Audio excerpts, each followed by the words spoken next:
Welcome to Reynolds Reviews, where we review a wide variety of products and supplies. Be sure to hit that subscribe button on the way in so that you don't miss any of our future videos. And if you've got a personal experience with the products or supplies that we covered in this video, be sure to leave your personal experience down below in the comments.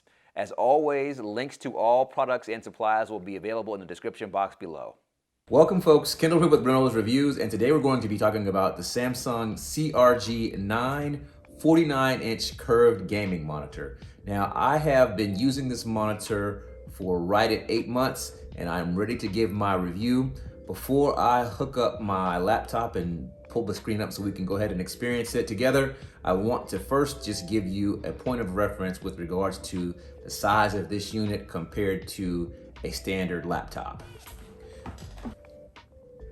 Now here I have a laptop that has a screen that is right at 14.25 inches here. And I just want to hold this up next to the monitor behind it just so you can get perspective on how much larger this is from a laptop screen, because some of you may be hooking this up to a tower while other of you may be hooking it up to a laptop to create a workstation. So I'm gonna close this down and we're just gonna hold this up for perspective, okay? So this is a 14.25 inch monitor, and you can see the screen here. That's the size of 1,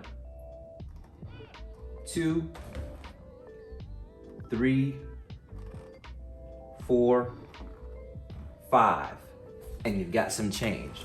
So this monitor is more than 5 times larger than a 14.25 inch laptop screen, okay?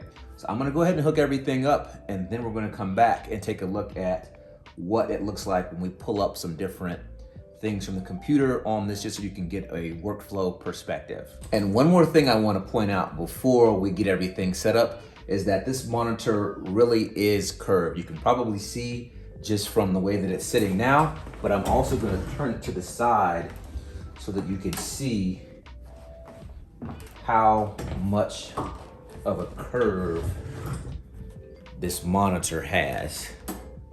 So I'm gonna keep turning it. Can you see that? That it just goes all the way around like that.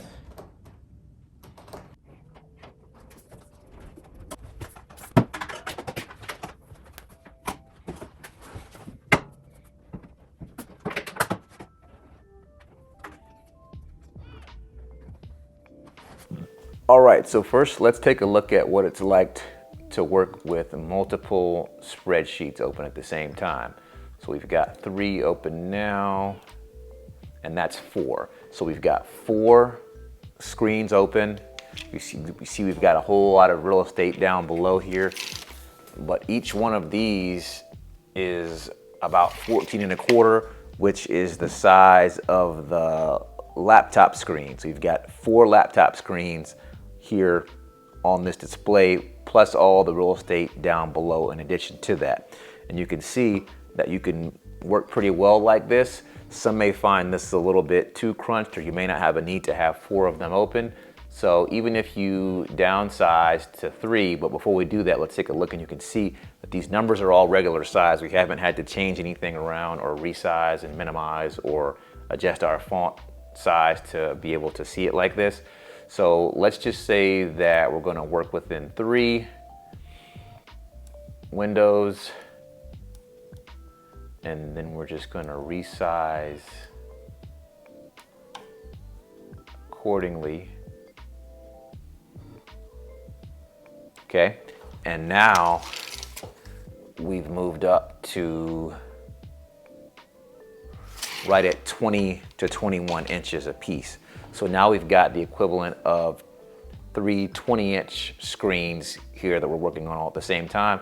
So if you're doing some type of spreadsheet work where you're going to be working in this one, and you're going to be pulling data from this one, and you're going to be having to review something in this one, or transpose something with your calculations into a different sheet, and you've got to have multiple windows open at the same time, you can see that even a very tedious task can be a lot more manageable when you're able to see the work in such a large size, and it's also all along the same plane, along the same screen.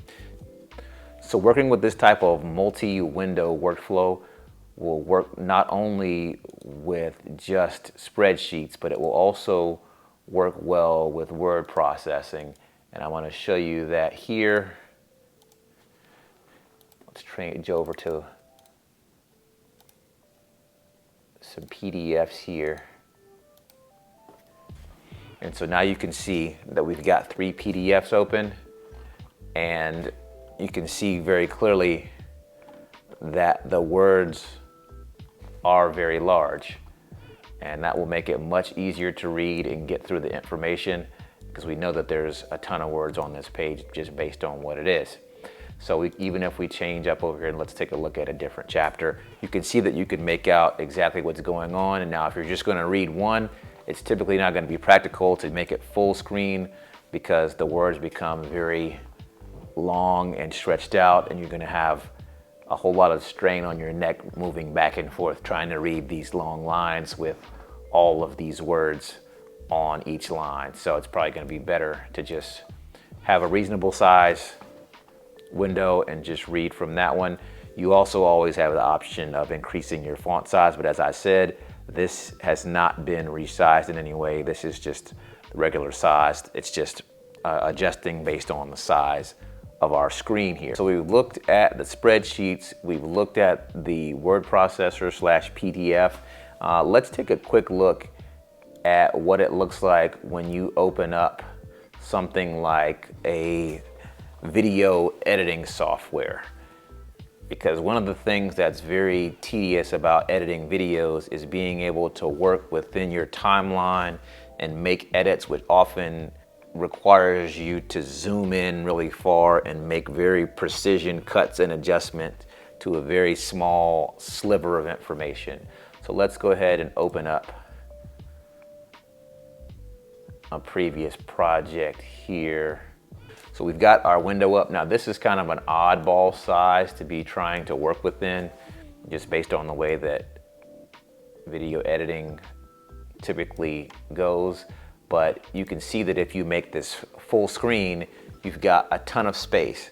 And so you don't have to worry about not being able to see what's going on here in your viewer.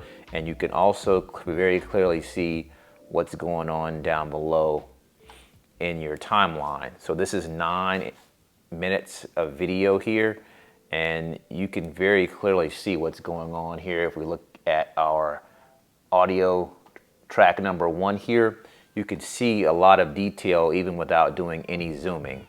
And so when we do start to zoom, you don't have to zoom very much before you're able to see a lot of detail and be able to make adjustments accordingly. Now, if we zoom all the way in, it gets incredibly large and easy to see. And that makes it very easy to be able to manipulate and make adjustments. So if you're familiar with editing videos, you can see what this timeline looks like, and you're probably accustomed to seeing something like this on a regular size screen, whether it be a laptop or a desktop. But I can let you know, if you can see here, that the timestamp right here is 7 minutes and 58 seconds. So 7:58:00. And we got all the way over here, and we're now at 7:59:00. So this, from here to here, is how well you're able to see the data and information. This is 1 second. This is 1 second of information, and you can clearly see the details of this very clearly. And this is without having to stretch or pull anything down so that we can see a larger version of it or anything. This, now I've adjusted it so that you can see it even better, but even without doing that, it's very easy to see. And this is what it looks like here in the center of the screen. And so this is just to give you an idea of some of the different ways that you can use this type of monitor. As you can see, that this type of monitor is not just for gaming. It'll be excellent for someone who is doing a lot of work within spreadsheets, doing a lot of word processing, doing a lot of reading, doing a lot of video editing, or just watching of a lot of videos for fun or for work. Okay, so we've talked about working in multiple spreadsheets. We've talked about working in multiple PDFs and word processors. We've talked about being able to run it to use all types of software to do tedious things such as video editing. We've talked about being able to use it to just watch video. I think it's safe to say that the Samsung CRG9 is not just for playing games. So if you are someone who uses it for that purpose, then that's great. But if you're someone who's going to be using it to run a business or work for a business, or someone who's going to be using it as a student, I believe that this monitor can be a game changer for you, regardless of what your computing needs are. Hopefully you found this video both helpful and informative, and I'll see you all in the next one.